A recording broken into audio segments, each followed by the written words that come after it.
Bismillahirrahmanirrahim. Assalamualaikum warahmatullahi wabarakatuh.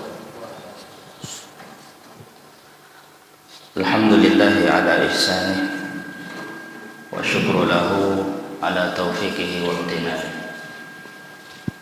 Asyhadu an la ilaha illallah wahdahu la syarika lah ta'ziman li sya'nih. Wa asyhadu anna Muhammadan abduhu wa rasuluh ad-da'i ila ridwanih. Allahumma salli wa sallim alaihi wa ala alihi wa sahbihi wa ikhwanihi amma ba'd. Para jamaah, para hadirin dan hadirat jamaah salat subuh yang dimuliakan Allah Subhanahu wa taala. Alhamdulillah, pada kesempatan subuh kali ini kembali kita dapat berhadir di Masjid Al-Amin Al-Abiyu dalam rangka kita mengikuti pengajian rutin setelah kita menunaikan kewajiban kita kepada Allah Subhanahu wa taala, yaitu salat subuh berjamaah. Kita bersyukur tentunya atas segala limpahan nikmat yang telah dianugerahkan Allah kepada kita semua, baik itu nikmat iman, nikmat Islam, nikmat sehat, dan nikmat-nikmat yang lain. Salawat dan salam semoga tetap tercurah kepada Nabi kita Muhammad sallallahu alaihi wasallam beserta keluarganya, para sahabat, serta pengikut sampai hari kiamat kelak. Hadirin dan hadirat yang dimuliakan Allah Subhanahu wa taala, sebagaimana biasa ya, tema yang kita angkat yaitu tentang permasalahan akhlak ya. Kita tentunya harus menghiasi diri kita dengan akhlak yang mulia, karena memang syariat kita yaitu syariat Islam memerintahkan demikian. Tidak kita ragukan bahwa Rasulullah dan para sahabatlah yang layak untuk kita jadikan panutan ya, dalam hal beragama ya. Di antaranya dalam hal kita berakhlak, karena akhlak Rasulullah, akhlak para sahabatlah yang tentunya mereka lebih utama ya, lebih baik daripada kita ya. Kita ingin belajar akhlak, maka belajarlah kepada mereka ya, Rasulullah dan para sahabatnya radhiyallahu taala anhum ya. Jangan kita belajar adab, belajar akhlak kepada selain mereka ya. Artinya merekalah yang lebih utama untuk kita jadikan panutan ya. Karena apa yang telah diperintahkan dalam Islam ya, mereka orang-orang yang pertama kali melaksanakan ya. Di antara perintah di dalam Islam adalah tentang masalah akhlak, dan mereka orang yang paling semangat dalam berakhlak ya. Baik. Hadirin dan hadirat yang dimuliakan Allah, pada kesempatan ini ulun ingin menyampaikan ya, tentang dua sahabat Nabi ya, dua sahabat Nabi yang bernama Umar bin Khattab, yang satunya lagi itu adalah Sa'ad bin Abi Waqqas. Yang kedua sahabat ini adalah sahabat yang mulia, yang mana kedua sahabat ini juga direkomendasikan oleh Rasulullah SAW ya, tentunya berdasarkan wahyu dari Allah. Mereka berdua ini telah dijamin masuk surga ya, telah dijamin oleh Allah Subhanahu wa taala melalui lisan Rasulullah bahwa mereka berdua ini masuk surga ya. Jadi sudah ada keterangannya ya, ada hadisnya. Mereka berdua ini termasuk di antara 10 sahabat yang langsung masuk surga ya. Maksudnya mereka adalah al-ashar al-mubasysyarun ya, 10 orang-orang yang dijamin surga ya. Siapa saja di antaranya? Kata Nabi SAW, Abu Bakar fil jannah, Abu Bakar masuk surga. Umar fil jannah, Umar masuk surga. Utsman bin Affan fil jannah, Utsman bin Affan masuk surga. Ali bin Abi Thalib masuk surga ya, Khulafaur Rasyidin yang 4 ini. Kemudian yang sisanya 6 orang, Sa'ad bin Abi Waqqas ya, ini yang insyaallah akan kita bicarakan ya, Sa'ad bin Abi Waqqas ya, ini juga salah satu di antara 10 sahabat yang dijamin masuk surga ya. Kemudian yang lainnya seperti Talha bin Ubaidillah ya, Abu Ubaidah Al-Jarrah ya, ada Abdurrahman bin Auf ya, ada Sa'id bin Zaid ya kalau tidak salah, ada intinya 10 orang. Baik, Umar bin Khattab tatkala beliau menjabat sebagai khalifah ya, Umar bin Khattab khalifah setelah Abu Bakar As-Siddiq ya, khalifah Rasulullah ya. Jadi setelah Rasulullah wafat, maka kemudian kepemimpinan kaum muslimin dipegang oleh Abu Bakar As-Siddiq ya. Abu Bakar As-Siddiq memerintah ya, hanya sebentar saja, tidak lama ya, kurang lebih 2 tahun ya. Setelah itu beliau sakit kemudian meninggal dunia ya. Maka kemudian setelah Abu Bakar, kepemimpinan diserahkan kepada Umar bin Al-Khattab ya, khalifah yang kedua. Nah, pada saat di zaman Khalifah Umar bin Khattab ini terjadilah perluasan wilayah ya, terjadi perluasan wilayah kaum muslimin, dan Umar bin Khattab memerintah lama ya, 10 tahun 10 tahun, kurang lebih 10 tahun ya, sebelum akhirnya beliau ditikam ya, dibunuh oleh orang yang kafir ya, yang bernama Abu Lu'lu'ah Al-Majusi ya, seorang yang kafir yang beragama Majusi ya, yang menikam Umar bin Khattab pada saat sholat subuh tatkala beliau mengimami para jamaah ya, ditikam, akhirnya beliau meninggal dunia. Di selama 10 tahun beliau memerintah ya. Baru setelah itu kemudian digantikan oleh Utsman bin Affan. Baik, nah di zaman Abu Bakar sebenarnya sudah terjadi perluasan ya, cuman belum terlalu luas ya. Jadi sebagaimana yang kita tahu bahwa Islam ya, itu berawal dari kota Madinah ya, berawal dari kota Madinah ya. Setelah Nabi berhijrah ke Madinah, maka Rasulullah membentuk pemerintahan di situ ya, pemerintahan ya, kalau bahasa kitanya itu negara. Jadi Islam kala itu cuma di Madinah ya, di Madinah. Mekah pun kala itu belum dikatakan wilayah Islam. Kenapa? Karena Mekah kala itu masih dikuasai oleh orang-orang musyrikin ya, orang-orang musyrikin masih berkuasa di situ ya. Nanti baru setelah Fathu Makkah tahun 8 Hijriah, barulah Mekah jadi wilayah Islam ya, baru Mekah jadi wilayah Islam ya. Nah, itulah perluasan yang dilakukan ya di zaman Nabi. Mekah kemudian dikuasai, kemudian setelah itu Taif ya, dan sebagainya. Nah, di zaman Abu Bakar juga mulai perluasan ya, cuman belum terlalu luas wilayah Islam kala itu. Di zaman Umar kita tahu ya, Umar ini tegas orangnya.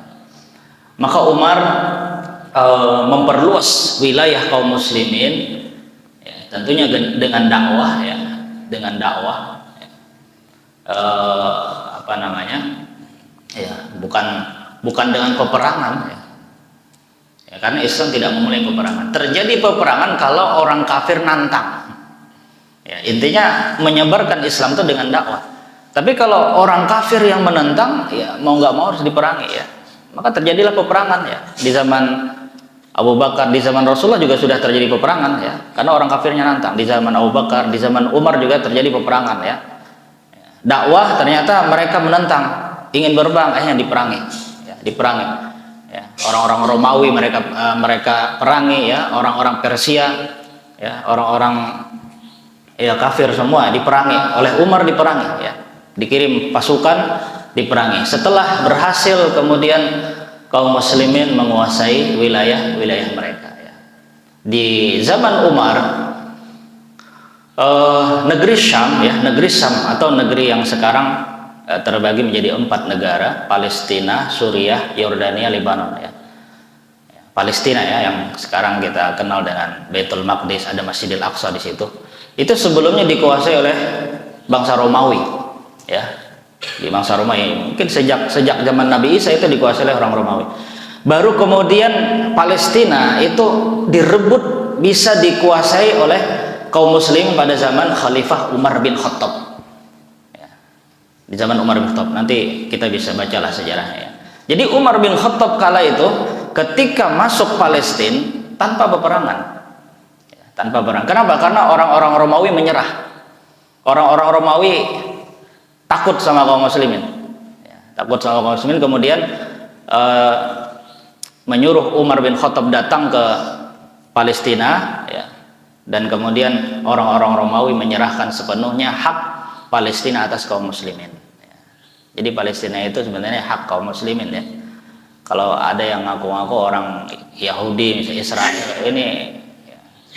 Kenapa? Karena Umar bin Khattab ya kala itu berhasil menguasai Palestina, merebut dari orang-orang Romawi ya, orang-orang Romawi, orang-orang itu orang-orang Eropa kalau bahasa kita ya, orang-orang bule.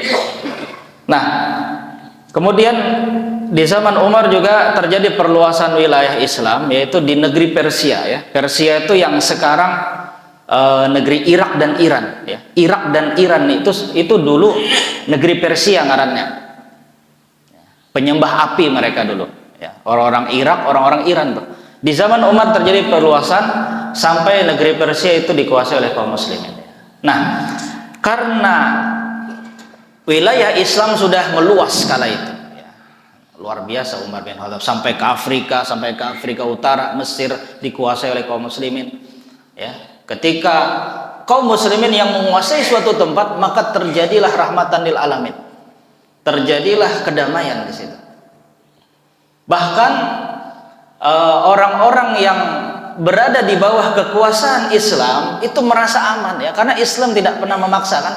Orang mau masuk Islam silakan, mau enggak juga nggak apa-apa ya, nggak ada paksaan ya. Bahkan orang-orang kafir kala itu, orang-orang non muslim kala itu yang di bawah pemerintahan Islam bilang lebih enak di bawah kekuasaan Islam daripada kekuasaan Romawi, daripada kekuasaan Persia. Kenapa? Karena Raja Romawi, Raja Persia ini berbuat semena-mena terhadap rakyat ya, bahkan rakyat sendiri dizolimi. Namun kala Islam yang berkuasa di negeri Syam ya, kemudian di negeri Persia, Islam yang berkuasa, maka rakyatnya bilang bahwa wah enak di bawah kekuasaan kaum muslimin ini ya, aman, tenang, damai, nggak ada apa istilahnya tuh, terlindungi haknya ya, tidak terzolimi ya. Dan ini menunjukkan bahwa dimanapun Islam berada pasti rahmatan lil alamin deh.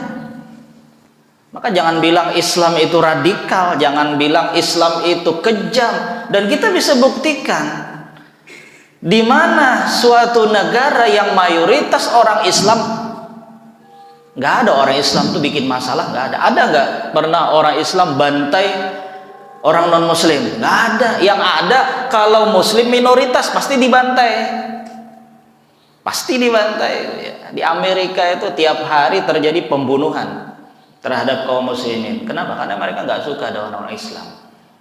Tapi lihat di zaman Umar, di zaman setelahnya ya, pokoknya kalau kita baca sejarah ya, kalau kita mempelajari sejarah Islam sejak zaman Nabi sampai ke kekhalifahan ya, Khulafaur Rasyidin, Daulah Bani Umayyah, Daulah Abbasiyah, kemudian Daulah Utsmaniyah ya, sampai yang sekarang Daulah Saudiyah, Arab Saudi ya. Mana ada pernah negeri Islam bantai orang non Muslim? Nggak ada.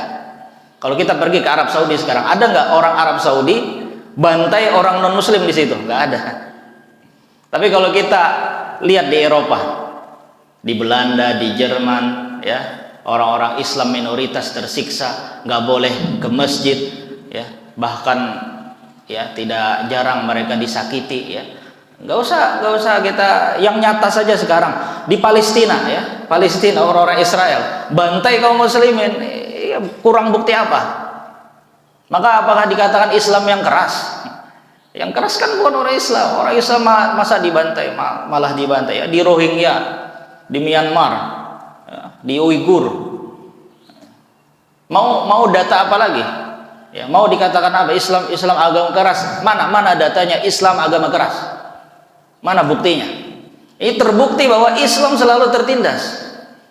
Menunjukkan bahwa Islam ya, tidak pernah memulai ya. Tidak pernah memulai ya, seperti itu.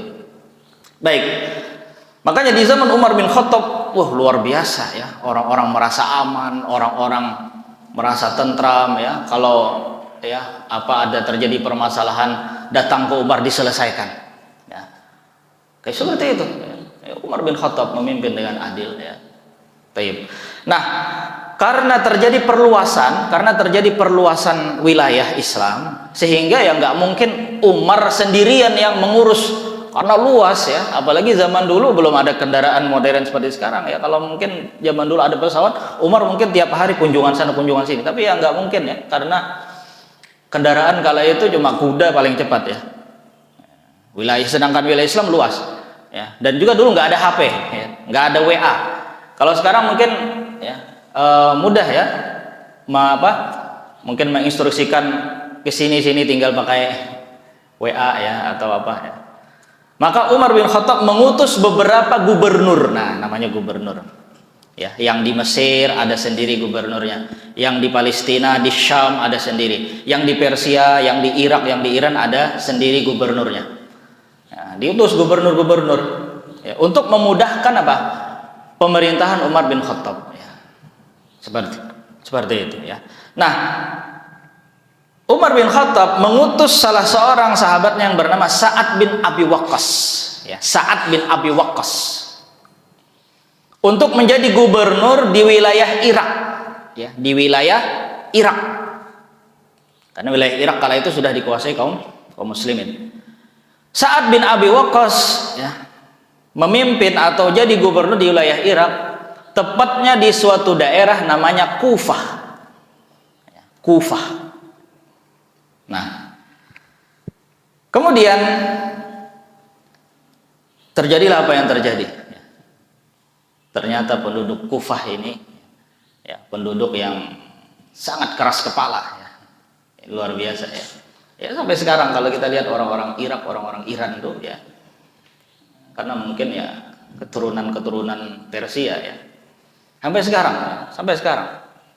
Apalagi sekarang di Irak dan Iran itu lebih dominan dikuasai oleh orang-orang Syiah. Ya, orang-orang Syiah. Orang-orang Kufah, orang-orang Irak dan Iran ini sejak zaman dulu sudah ya. Mereka ini orang-orang keras kepala. Umar meletakkan gubernur di situ. Ini bukan gubernur sembarangan nih. Sa'ad bin Abi Waqqas ini ya, sahabat Nabi. Di antara keutamaannya apa?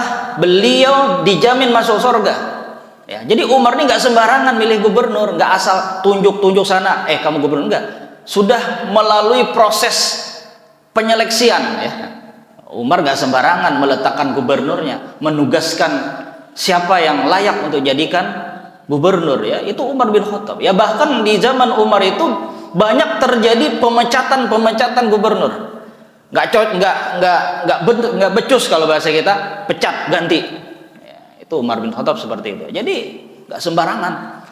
Yang dipilih oleh Umar bin Khattab Sa'ad bin Abi Waqqas, suruh memimpin di Irak ya, Irak kali itu. Namun ternyata penduduk Irak ini sungguh sangat luar biasa, susahnya diatur ya, susahnya minta ampun, diatur susah diatur Pak. Sa'ad bin Abi Waqqas ini tetap sabar dia, luar biasa ya, dia gubernur yang sabar. Sampai akhirnya terjadilah fitnah. Sa'ad bin Abi Waqqas difitnah oleh orang-orang yang benci ya. Itu orang penduduk Kufah, penduduk Irak ya. Ada sebagian mereka yang benci terhadap Sa'ad bin Abi Waqqas ya. Benci ya. Entah hasad, entah dengki ya. Ya meskipun sebagian yang lainnya ada yang suka ya. Ya seperti itulah manusia ya. Ada yang suka, ada yang benci ya. Sebaik apapun manusia pasti ada yang benci ya. Jadi jangan berharap orang suka sama kita semuanya ya. Jangan berharap. Jangankan kita ya, Rasul ya, kurang baik apa Rasul? Ada nggak yang benci? Ada. Sebaik Rasul gitu, Apalagi kita, siapa kita ya? Kalau kita terkadang dibenci sama orang sedih, nggak usah sedih. Kalau Rasul aja dibenci kok. Selama kita berjalan di atas kebaikan, ada orang suka, ada orang benci, udah biarin. Ya, sama ini Sa'ad bin Abi Waqqas ini, dia dibenci oleh sebagian orang. Padahal dia adalah seorang gubernur yang sangat adil ya, dia memimpin dengan baik ya, mengayomi rakyatnya, nggak ada dia berbuat zalim, tapi ya namanya ada aja orang yang dengki, mungkin ingin jadi pimpinan juga ya. Sama kayak kita sekarang ya, kalau ada gubernur baik pasti ada yang benci. Seperti itu ya. Pasti ada yang benci, fitnah sana fitnah sini kan. Nah, di antara fitnah yang tersebar kala itu, Sa'ad bin Abi Waqqas difitnah oleh sebagian orang kala itu. Apa di antara fitnahnya? Katanya Sa'ad bin Abi Waqqas adalah orang yang tidak benar-benar sholatnya. Dituduh seperti itu ya. Kemudian Sa'ad bin Abi Waqqas adalah gubernur yang zolim katanya. Dibilang gubernur yang zolim, dibilang pemimpin yang tidak adil ya, macam-macam tuduhan yang miring terhadap Sa'ad bin Abi Waqqas. Ada sebagian orang yang hasad ya. Akhirnya tersebar berita ya, tersebar dari mulut ke mulut ya. Kalau sekarang mungkin orang kalau ingin menyebarkan berita kan mudah, melalui Facebook, WA ya, tersebar ya. Akhirnya orang yang baik bisa terkesan buruk ya karena berita tersebut. Nah ini makanya juga pelajaran buat kita ya. Akhlak yang kita ambil dari sini adalah kita harus selektif dalam menerima berita. Jangan sembarangan mudah menerima berita. Dikisahkan bahwa yang tukang sebar berita ini, tukang sebar berita fitnah terhadap Sa'ad bin Abi Waqqas itu adalah seseorang yang bernama Usamah bin Qatadah ya, Usamah bin Qatadah. Dia bukan sahabat Nabi ya, dia cuma rakyat ya, entah dia ini hasad ya, dia benci sama Sa'ad bin Abi Waqqas intinya ya, dia nggak suka ya. Tapi ketidaksukaannya itu tidak beralasan. Kenapa? Kalau misalkan tidak suka karena saat ini berbuat maksiat, oke lah ya. Tapi ini ketidaksukaannya tidak berdasar. Karena Sa'ad bin Abi Waqqas memimpin dengan adil. Tapi karena tadi dengki ya, akhirnya disebar fitnah, dituduh macam-macam. Sa'ad bin Abi Waqqas sabar. Dia tidak memanggil orang yang memfitnah ya. Kalau sekarang mungkin ya ada pimpinan difitnah, langsung panggil, penjarakan. Enggak. Sa'ad bin Abi Waqqas sabar dia. Sabar. Dan kala itu banyak yang terpengaruh dengan isu. Ya. Walaupun sebagian orang masih tidak terpengaruh, ya kan seperti itu kadang. Kalau ada isu berkembang, ada yang terpengaruh, ada yang tidak. Dan kita bisa menilai kita orang yang cepat terpengaruh atau tidak ya. Kita kalau dengar berita nih, kita bisa menilai diri kita. Kita ini orang yang cepat terpengaruh atau tidak. Maka nasihat ulun jangan mudah terpengaruh ya. Apalagi kita mendengar fitnah tersebut, yang difitnah adalah orang yang kita kenal baik. Si fulan itu kita kenal baik, tapi ternyata ada isu miring tentang dia. Jangan mudah percaya, kita kenal sudah sejak lama kok. Kadang kita, bener ya, langsung ribut. Ya. Kasihan yang difitnah tuh nanti. Tapi Sa'ad bin Abi Waqqas dia sabar dia menghadapi fitnah itu. Maka kemudian sampailah berita isu miring terhadap Sa'ad bin Abi Waqqas ke telinga Umar bin Khattab, terdengar oleh khalifah yang ada di Madinah kala itu ya, jauh ya dari Irak ke Madinah. Berarti ada aja yang menyampaikan berita sampai ke Madinah. Maka Umar bin Khattab, lihat ini luar biasa, Umar bin Khattab seorang yang bijak. Umar bin Khattab tidak serta-merta langsung percaya. Karena dia nggak sembarangan milih gubernur. Dia tahu Sa'ad bin Abi Waqqas itu siapa, sahabat Nabi, sahabat akrabnya Umar bin Khattab. Nggak sembarangan. Umar nggak langsung, benar ya. Kalau itu kan baru sepihak ya. Kemudian misalkan langsung mengirim utusan untuk menyampaikan berhentikan Sa'ad, enggak. Umar bin Khattab kemudian ingin cek and recheck, klarifikasi, tabayun, ya, tabayun. Ya. Ini seharusnya akhlak seorang muslim tuh tabayunnya ini. Jangan ada berita langsung taguk aja kita tuh, taguk bulat-bulat, langsung percaya. Itu banyak tuh kejadian akhirnya rusak. Contoh misalnya ada kejadian ya, suami istri ini baik, pasangan yang baik, dia orang-orang soleh ya. Namun mungkin ada orang yang hasad, ya, ada orang yang dengki, nggak suka dengan pasangan suami istri ini. Akhirnya disebar fitnah, dituduh yang laki selingkuh ya, yang laki selingkuh. Ya. Ini si istri kalau kada tabayun bisa terpengaruh tuh dengan isu ya. Kadang si istri misalkan tidak kuat ya, akhirnya terpengaruh. Oh benar ya, suami saya selingkuh. Akhirnya Pak, Mas saya minta cerai deh, kamu selingkuh. Ini belum apa-apa, baru dengar sepihak, belum dengar keterangan dari suaminya, langsung putuskan. Enggak benar. Harusnya si istri bilang, enggak, saya enggak percaya dengan isu seperti itu. Saya lebih percaya suami saya. Kan gitu harusnya. Jadi kita jangan mudah percaya dengan fitnah, tuduhan-tuduhan seperti itu. Maka Umar bin Khattab kemudian ingin mengecek apa yang sesungguhnya terjadi ya, karena sudah sampai ke telinganya bahwa Sa'ad bin Abi Waqqas tadi dituduh apa? Dituduh tidak sungguh-sungguh sholatnya, artinya sholatnya main-main. Bayangkan, dituduh nggak benar-benar sholatnya ya. Kemudian dituduh dia sebagai gubernur yang zolim, tidak adil, wah macam-macam, jahat.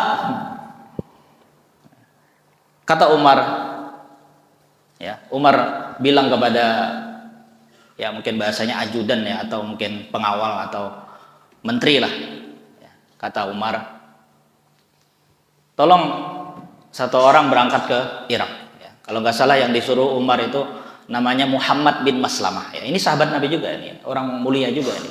Muhammad bin Maslamah itu dia mungkin menterinya Umar ya. Kata Umar, wahai Muhammad bin Maslamah, berangkat kamu ke Irak. Cek kebenaran berita ini.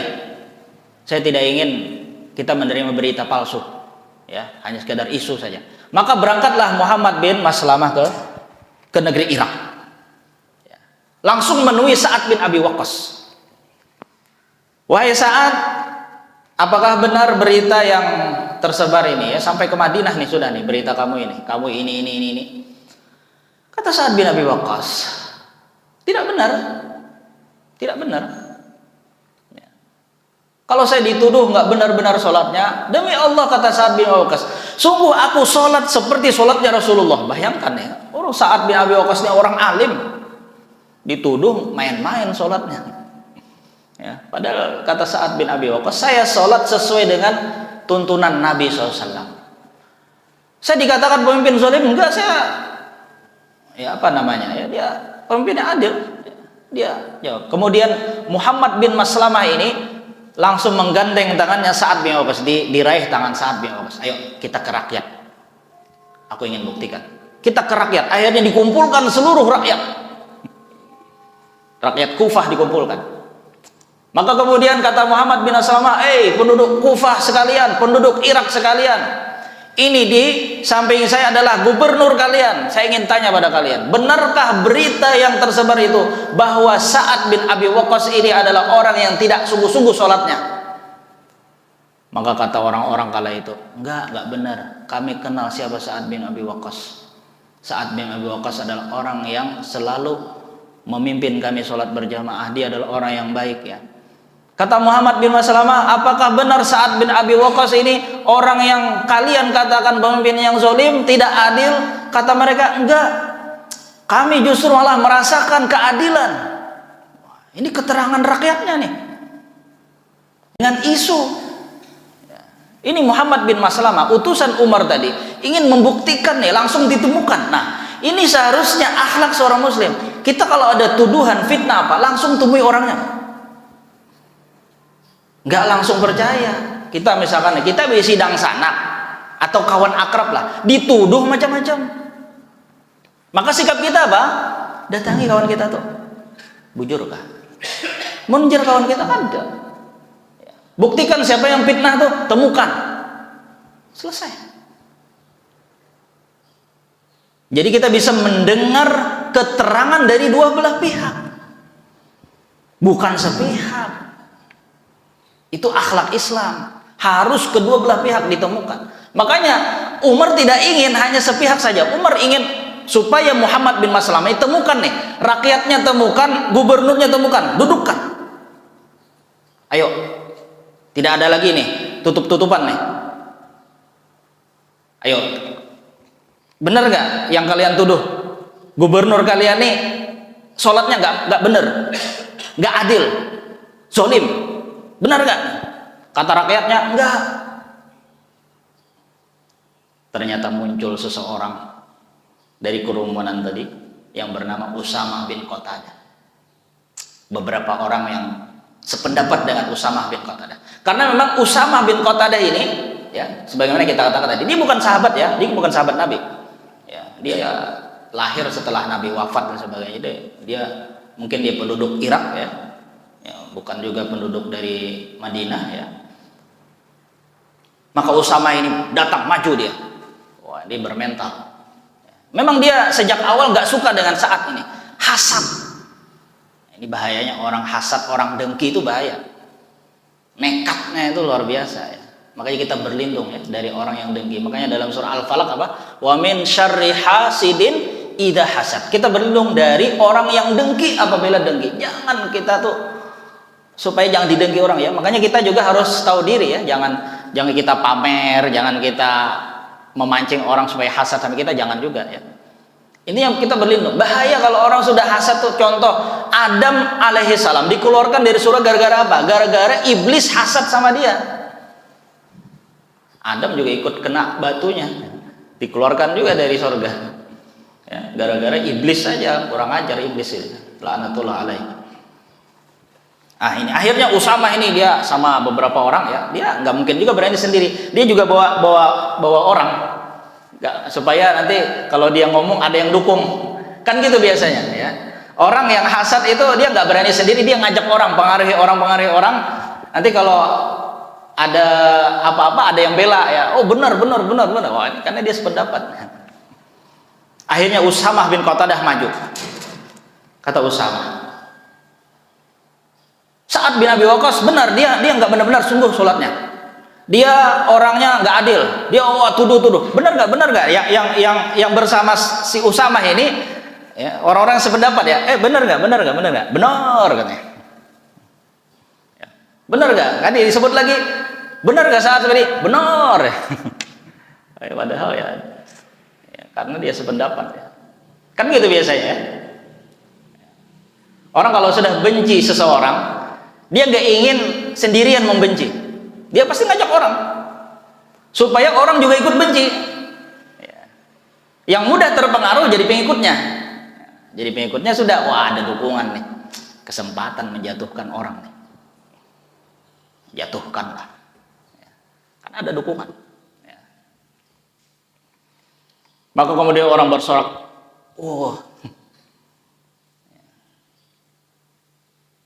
Muhammad bin Maslamah ini juga nggak percaya, masa ini ada yang bilang bahwa Sa'ad bin Abi Waqqas baik, ini sekelompok yang lain katanya Sa'ad bin Abi Waqqas demikian. Muhammad bin Maslamah nggak langsung meriah, tapi Muhammad bin Maslamah ini yang utusan Umar tadi tetap lebih percaya pada sahabatnya Sa'ad bin Abi Waqqas. Dia kenal betul siapa Sa'ad bin Abi Waqqas, dia seorang sahabat tadi ya, dijamin surga. Kemudian Sa'ad bin Abi Waqqas ini adalah sahabat yang ikut aktif dalam beberapa peperangan bersama Rasulullah SAW ya. Dia adalah seorang jagoan, seorang pahlawan ya. Maka ini siapa ini? Usamah bin Qatadah ini orang baru muncul belakangan, nggak pernah ketemu Nabi, nuduh sahabat dengan tuduhan yang tidak baik. Maka Sa'ad bin Abi Waqqas, daripada ini fitnah terus tersebar nih. Dan Sa'ad bin Abi Waqqas ini adalah orang yang dikenal kalau berdoa dikabulkan. Jadi Sa'ad bin Abi Waqqas ini pernah didoakan Nabi ketika Nabi masih hidup ya. Kata Nabi, wahai Sa'ad bin Abi Waqqas, semoga engkau adalah orang yang kalau berdoa dikabulkan. Dan semoga engkau adalah kalau memanah, panahannya tidak pernah meleset. Ya, benar, dia tuh ahli memanah ya. Kalau berperang dia memanah. Jadi kalau dia memanah itu selalu tepat sasaran, selalu kena musuh. Ya, berkat doanya Rasulullah SAW. Luar biasa ya, hebat dia. Kalau sekarang tuh sniper ya, sniper tuh nembak tepat sasaran. Ya. Kalau dulu panah ya. Jadi itu didoakan oleh Nabi, wahai Sa'ad, semoga engkau adalah orang yang kalau berdoa kepada Allah dikabulkan, dan kalau memanah panahanmu tidak pernah meleset. Maka Sa'ad bin Abi Waqqas nih, dia daripada tuduhan nih semakin membesar ya, nanti khawatirnya orang-orang yang tadinya tidak terpengaruh jadi terpengaruh gara-gara si Usamah bin Qatadah ini tadi. Maka kemudian dia berdoa kepada Allah. Didengar oleh Usamah bin Qatadah. Sa'ad bin Abi Waqqas berdoa. Dia berdoa. Ya, karena supaya terungkaplah semua. Jangan lagi ada tuduhan-tuduhan seperti itu. Kata Sa'ad bin Abi Waqqas berdoa, Allahumma in kana abduka hadza kadziban qama riya'an wa sum'atan fa'atil umrah wa atil faqrah wa arradhu al fitan. Kata Sa'ad bin Abi Waqqas doanya, wahai Allah, jika orang yang nuduh saya ini nih, ditunjuk siapa tadi namanya, Usamah bin Qatadah. Ya Allah, ini orang nih Usamah bin Qatadah, disaksikan seluruh rakyat. Ini Usamah bin Qatadah, kalau dia dusta, fitnah saya, karena dia ingin, mungkin karena riya, karena ingin supaya terhormat, ingin menjatuhkan Sa'ad bin Abi Waqqas, maka aku minta kepada engkau wahai Allah, panjangkan umurnya, kemudian jadikanlah dia fakir, maka kemudian timpakanlah kepada dia musibah-musibah sampai dia meninggal dunia. Luar biasa doanya. Makanya jangan main-main ya kita sama doa orang yang terzalimi. Kata Nabi apa? Fattaqu da'watal mazlum fa innahu wa bainallah laisa lahu hijab. Jangan zolimi orang lain. Takutlah doanya orang yang terzalimi. Orang yang terzalimi doanya tidak ada penghalang antara dia dengan Allah. Hati-hati yang suka fitnah sana sini. Orang yang difitnah berdoa, ya Allah burukkan orang yang fitnah saya. Wah, bisa jadi tuh. Doa orang yang terzalimi. Apalagi Sa'ad bin Abi Waqqas, selain terzalimi, dia memang orang yang kata Nabi kalau berdoa dikabulkan. Jadi apa doanya tadi kata Sa'ad bin Abi Waqqas? Ya Allah, kalau orang ini nih Usamah bin Qatadah dusta, nggak bener dia ini. Dia fitnah saya ya Allah karena dia mungkin ingin jadi penguasa juga, atau mungkin karena dia ingin terhormat di mata masyarakat, ingin menjatuhkan saya. Maka aku mohon kepada engkau wahai Allah, panjangkan umurnya, jadikanlah dia fakir, dan timpakanlah selalu musibah-musibah yang berkepanjangan sampai dia meninggal dunia. Maka apa yang terjadi? Doanya dikabulkan. Usamah bin Qatadah betul-betul Allah panjangkan umur, tapi miskin ya, fakir. Dan ini siksaan buat dia ya. Siksaan buat dia. Jangka panjang umur berkah lah, awak sehat, paibadahan, ini berkah kan panjang umur. Ini panjang umur, sakit-sakitan, fakir, orang nggak ada yang mau mendekat. Ini lihat nih, orang yang tadinya hasad nih, terbukti ya, orang nggak ada menghormati dia. Orang tetap akhirnya menghormati siapa? Sa'ad bin Abi Waqqas. Berarti terbukti bahwa itu hanya fitnah, bukan beneran, isu. Kemudian Usamah bin Qatadah ini akhirnya ditimpa musibah berkepanjangan ya, nanti dapat musibah lagi ya, selesai musibah satu datang lagi musibah, entah musibah apa, banyak menderita pokoknya intinya hidupnya sampai dia tua renta, sampai dia sudah tua. Ya mungkin entah umurnya 80 tahun, 90 tahun ya, tua pokoknya. Dan terus mendapatkan musibah. Maka setiap orang yang melewati Usamah bin Qatadah, jadi setiap ada orang lewat ya, jadi dia ini ya ternyata memang kena doa ya, kena azab dari Allah.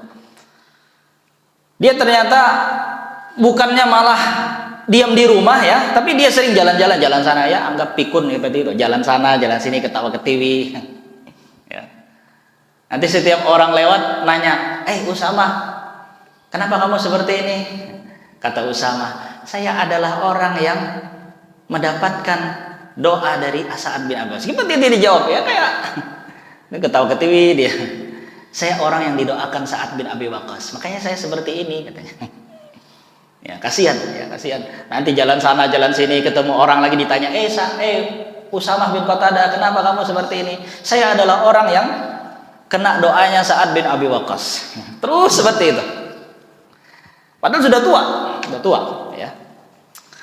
Yang lebih parah ini. Dia matanya ini ada sedikit cacat. Jadi matanya tuh kayak cacat itu ya. Entah gimana ya, pokoknya cacat. Dikatakan hajibahu ala ainaih ya. Qad saqata hajibahu ala ainaih minal kibar ya, kayak matanya tuh kayak terjatuh. Ini azab berarti kan, fitnah orang misalnya. Dan yang lebih parah lagi, ini memalukan sebenarnya. Usamah bin Qatadah, jika ada gadis-gadis perawan lewat, dikejar sama dia. Ini kan memalukan ya, udah tua, cacat, pikun ya. Kemudian ketawa ketiwi ya. Kemudian kalau orang nanya, kenapa kamu seperti ini? Saya adalah orang yang didoakan Sa'ad bin Abi Waqqas. Ya. Kemudian kalau ada perempuan lewat, perempuan gadis-gadis perawan ya, gadis-gadis mungkin umur 20-an, 15-20 tahunan, dikejar sama dia, ya. Nanti dipegang sen. Nanti lewat lagi, kejar lagi. Orang-orang lihat, seperti ini, terhina dia. Ya. Terhina.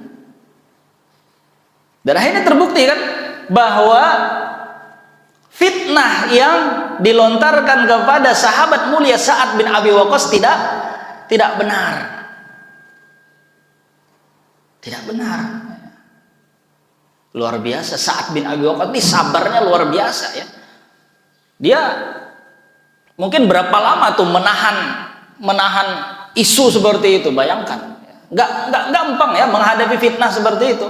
Kita aja nih kalau dituduh orang macam-macam nih, kita mungkin ya, sakit hati ya Allah, kok kenapa saya dijauhi sama orang, ya, salah apa saya ya. Ternyata ada isu yang berkembang yang nuduh kita nggak benar ya. Itu Sa'ad bin Abi Waqqas tuh merasakan itu. Tapi sekali lagi ya, kalau orang tidak terpengaruh dengan isu biasa aja. Cuman orang kan terkadang nggak semua manusia itu cepat terpengaruh, itu masalahnya. Kita aja nih kadang mudah percaya ya. Kalau kita sekarang nih ada berita di WA, apa sikap kita? Langsung percaya kadang. Bener ya. Masa? Padahal sudah abaikan aja, ngapain? Apalagi ini kan musim-musim pemilu ini banyak nanti isu ini, udah abaikan. Ngapain nih kita ngurusin? Apalagi ini ya, pasangan capres cawapres, yang satu tuduh ini. Sudah kita mantapkan pilihan kepada siapa yang kita kenal baik. Sudah abaikan tuduhan-tuduhan yang dilontarkan pada pasangan capres cawapres yang kita pilih, itu sudah selesai. Gak usah kita. Kalau kita sudah kenal, ini yang baik nih, ini yang saya pilih, sudah ada kok rekam jejaknya. Jadi kita tuh harus menjadi orang yang bijak dalam menerima berita apapun. Makanya dalam Al-Quran Allah Subhanahu wa taala berfirman, ya ayyuhalladzina amanu in ja'akum fasiqun binaba'in fatabayyanu. Wahai orang-orang yang beriman, kata Allah, apabila datang orang fasik. Orang fasik ini orang yang enggak benar, bawa berita, jangan langsung percaya. Maka apa kata Allah? Fatabayyanu. Tabayun, klarifikasi, cek. Lihat Umar bin Khattab apakah langsung menerima isu yang berkembang? Enggak. Umar ingin tahu dulu, cek. Diutuslah sahabatnya Muhammad bin Maslamah, periksa. Muhammad bin Maslamah juga tidak serta-merta langsung percaya. Dia temukan rakyat, penduduk Irak, sini kumpul. Ini gubernur kalian. Ayo. Kan gitu.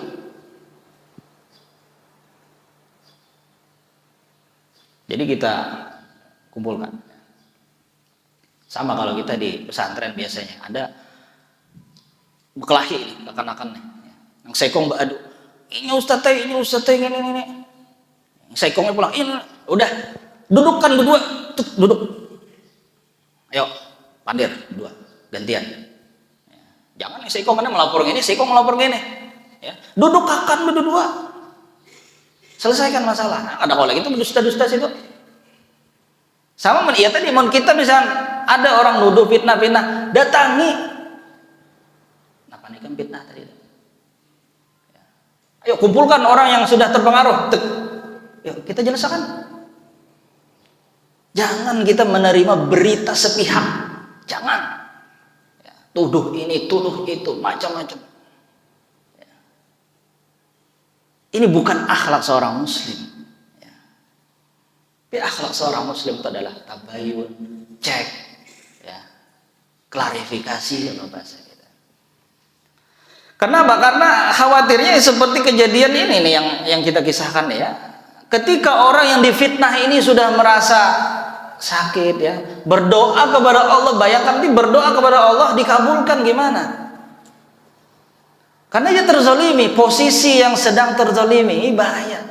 Kalau berdoa angkat tangan Allah kabulkan. Gak sembarangan. Kita kalau dituduh orang ya, difitnah orang macam-macam. Datangi orang tuh. Ikam enggak ngefitnah aku. Ini sudah tersebar sekampungan tahu sudah kayak ini. Ayo kita kumpulkan orang. Bilang orang. Kita apa ini nah. Kita pada Allah aja sudah. Allah yang menjadi hakim. Bila aku bujur, ikam kena musibah. Bila ikam dusta, bila ikam bujur, aku nangkat. Pokoknya intinya gitu ya. Atau kalau bahasa apa mubahalah ya. Hati-hati kalau sudah sampai Allah yang menjadi hakim dalam urusan seperti ini bahaya.